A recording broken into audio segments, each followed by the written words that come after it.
Eto, mainit na balita. Ngayong kasado na ang laban ng Batang Gilas Under-16 sa Sayaba Championship, may mga players tayong hindi nakitang kasama sa Final 16 lineup ni LLA Tenorio. Tara at kilalanin natin ang mga players na nakat sa Batang Gilas Under-16. Pero bago yan, like and subscribe lang mga kabady para sa latest basketball news and highlights. Number 1, Anwil Yap. Isa sa mga matunog na pangalan sa tryout ng Batang Gilas Under-16 ay ang 6'10" big man na si Anwil Yap. Marami ang nagsasabi na isa siya sa mga kailangan ng Batang Gilas sa size nito na malabelga ang katawan, na tipong magpapalakas sa backcourt ng Gilas ni LLA Tenorio. May mga recent news na parang age issue ang naging dahilan kung bakit hindi nakasama si Anwil Yap sa Final 16. At may mga nagsasabi na hindi na daw siya tinawagan ng Gilas after ng first tryout last February.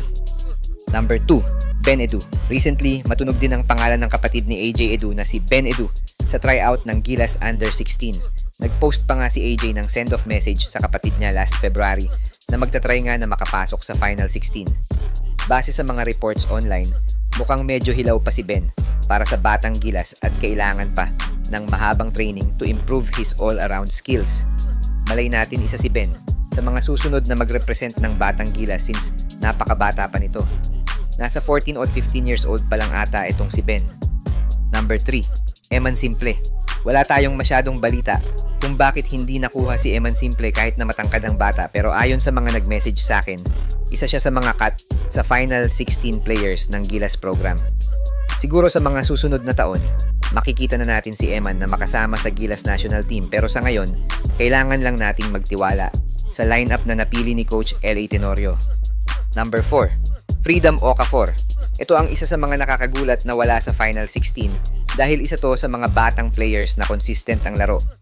Not sure kung nakat si Okafor sa Final 20, pero panigurado na may dahilan ng Gilas kung bakit wala si Freedom Okafor sa Final 16.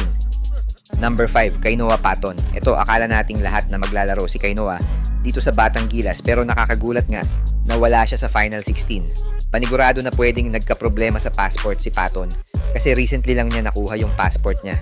Pero sure ako na makakasama to sa Under 17 or Under 18 since napaka-impressive ng skills nitong si Kainoa. Number 6, Kenji Moral. Kailan lang na-feature natin itong si Mr. MVP o Kenji Moral ng Pampanga na nag-dominate sa palarong pambansa at Junior MPBL.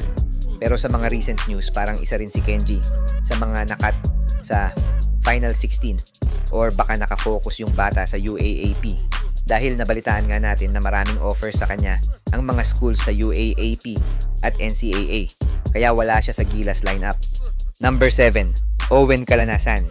Well, straight to the point agad dahil overage na daw itong si Owen Calanasan kaya siya hindi nakasama sa Batang Gilas Under-16.